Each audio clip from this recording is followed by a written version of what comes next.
কণ্ঠ, সর্বদা সত্যের পথে।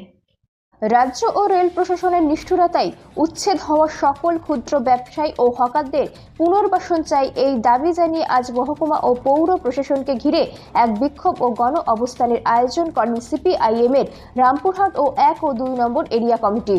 রামপুরহাট ডাকবাংলো মোড়ে একটি মঞ্চ তৈরি করেছে, সেখানে অবস্থান বিক্ষোভ পালন করেন সিপিআইএম এর কর্মীরা। উপস্থিত ছিলেন সিটু ইউনিয়নের অন্যতম সদস্য তথা সিপিআইএম এর 17 নম্বর ওয়ার্ড কাউন্সিলর সঞ্জীব মল্লিক, সঞ্জীব বর্ধন, অমিতাভ সিং এবং হিমাদ্রি শুভ্র এবং আরও অনেকে। প্রায় ঘন্টা খানেক ধরে চলে এই অবস্থান বিক্ষোভ। আসুন শুনে নি কি বলছেন তারা তাদের মুখেই। অবিলম্বে হকারদের পুনর্বাসন প্রকল্প ঘোষণা করতে হবে। হকারদের উচ্ছেদ করার সময় প্রশাসনের উৎসাহ, পুনর্বাসনের সময় কোথায় গেল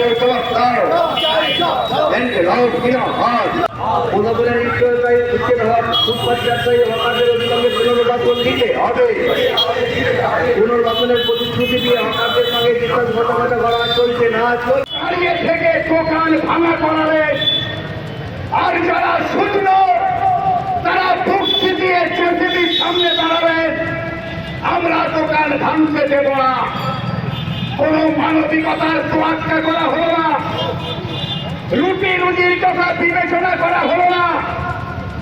কিছু নব্য ধনী হাততালি পুরোবার জন্য মহকুমা প্রশাসন, পৌর প্রশাসন এত গরিব মানুষকে পথে বসালেন। এই ডাকবাংলা মোড়ে আমরা ছোটবেলা থেকে দেখছি নীলুদার পানের দোকান।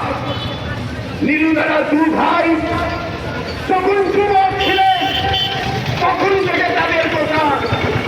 আজকে তাদের 2 ছেলে ফুটপাতে বসে চালু দোকান ভেঙে দিতে বাধ্য হয়ে ফুটপাতে বসে দোকান করছে। ক্যান্সার রোগী সামান্য টেলারের ব্যবসা, 45 বছরের পুরনো দোকান মাটির সঙ্গে মিশে গেল, খাওয়া বন্ধ হয়ে গেল। রেল স্টেশনে 70 বছরের পুরনো হোটেল, 50 বছরের পুরনো সেলুন, ছোট পানের দোকান, ছোট বাজারের সবজির দোকান, 5 মাথা ডাকবাংলা, ছোট বড় পায়ে ফলের দোকান, ফুলের দোকান মাটিতে মিশে গেল। এই হায় হায় ধ্বনি বিধায়কের কানে পৌঁছল না, সুন্দরী সংসদের কানে পৌঁছল না, রিভলভারের ডগায় ঘটেছে তার চেয়ারম্যানের কানে পৌঁছল না। মাটির সঙ্গে মিশিয়ে দেওয়া হলো দোকানগুলো। তীব্র আন্দোলন, প্রতিবাদ, তারপরে প্রশাসনের যৌথ কমিটি তার তদারকি করবে।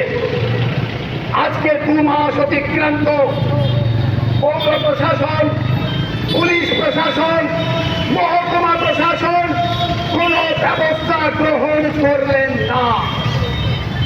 যারা 1 লাখ, 2 লাখ, 5 লাখ টাকা পর্যন্ত এই গরিব ব্যবসাদারদের টাকা খেয়েছে, সেই তৃণমূল নেতাদের বিরুদ্ধে ব্যবস্থা গ্রহণ করা হলো না। রুটি রুজি কার চলে গেল? গরিব ফুটপাত ক্ষুদ্র ব্যবসায়ী হকার বন্ধুদের। যে আন্দোলন করে উঠেছিল পশ্চিম বাংলার ইতিহাসে তা বিরল।